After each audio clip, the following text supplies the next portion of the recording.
Piccadilly Circus, possibly one of the most famous places in the world today. But if you're an American and perhaps even a Canadian, maybe you have more of an affection for this place than you possibly realize. In fact, maybe your whole life could have been started right here. Well, not literally in Piccadilly Circus, but across the road at Shaftesbury Avenue on the corner of Piccadilly Circus. As ever, let me explain. Hi, good morning. Neil Sean here in the very heart of London as ever today. Wanted to share this wonderful story with you because it all really centres upon the fact I was recently sending birthday congratulations to a superstar singer, a good friend of mine, the brilliant Petula Clark. Known, of course, for those hits Don't Sleep in the Subway, Downtown and so many more. She had a milestone birthday. During the conversation, though, it was interesting that she pointed out that when she first started out, she literally got her very big break singing here on the corner of Piccadilly and Shaftesbury Avenue.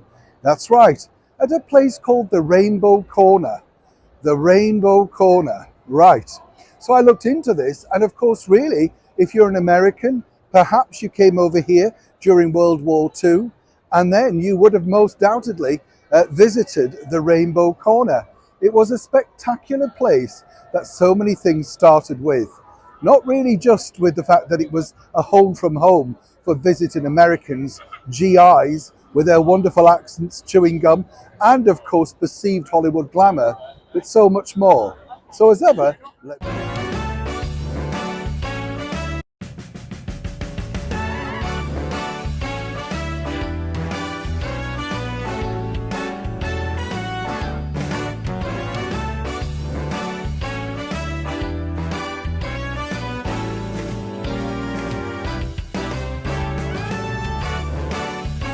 this truly is Rainbow Corner today, that's right. This originally was a Lions Corner coffee shop house, and the government decided to requisition it to turn it into a place where the American GIs, every aspect, male and female, could come and meet for a home from home. It was a wonderful place. Glenn Miller played here. They had dance bands, jukeboxes, ice creams, donuts. You can imagine why the British wanted to get inside, can't you? It wasn't just that, though. It truly was a wonderful, sparkling place. So much so that in 1945, a British filmmaker, Herbert Wilcox, decided to include the exterior and shot some scenes inside here of the Rainbow Corner. So excited were, of course, the people around the United Kingdom. It also really was a place where you could possibly meet some of the most glamorous men, or so it appeared to the ladies of World War II over here in the United Kingdom. You see, to them, the GIs represented everything they'd seen on the big screen. Everybody was emulating the stars of the day. You know, Barbara Stanwyck, Ginger Rogers, Veronica Lake. Remember all of those wonderful ladies that created all those iconic styles. According to a source, you could see them nightly here on the dance floor. Of course, it was so much more than that as well, because you could get some things here that you couldn't get anywhere else, like tights, or of course to our American cousins, they are of course known as stockings. Wonderful things back in the World War, as you can imagine. But sadly, like all good things, it decided to close in 1946. And there was a newsreel that actually came along with the current British Prime Minister, to basically thank everybody for their time and effort. The building remained on for a while, not in its form that we obviously knew as the Rainbow Corner, but reverted back into an entertainment venue. Sadly, in 1963, it was demolished.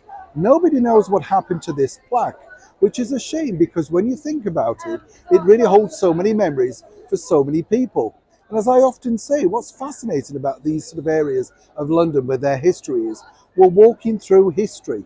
I mean, quite frankly, if you were a GI or any part of the services that came over here during World War II from the early 40s right through to 45, you maybe even nipped round the corner to this place.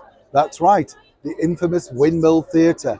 We never closed. Nudes, oh yes, very racy way back in the 1940s. That, of course, closed down also in the early 60s, simply because times were changing. It's interesting, as I say, because when I was talking to the superstar singer Petula Clark, she said she couldn't believe her luck. It was the first time that she'd actually heard American accents in reality. She'd seen so many of the big film stars on at her local Odeon, Gaumont, Regal, etc. But to be in a room, she said, singing for them was simply magical. It's amazing, isn't it, to think that now, sadly, there's not even any recognition of what would have gone on in here. I mean, just the fact that Glenn Miller played here with his band deserves a plaque alone. Like all good things, it's now been, shall we say, revitalised. We've got brand new offices and shops, yes.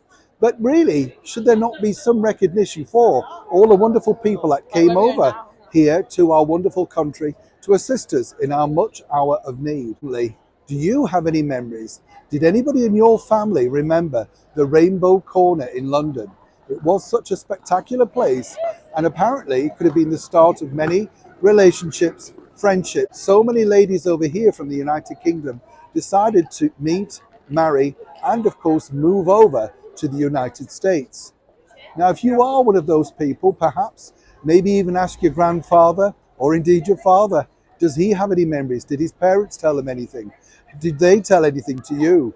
It's a wonderful place. And next time you're here in the heart of London, Piccadilly Circus, Shaftesbury Avenue, think of all those brave men and women who came over to assist us from the United States and many more places.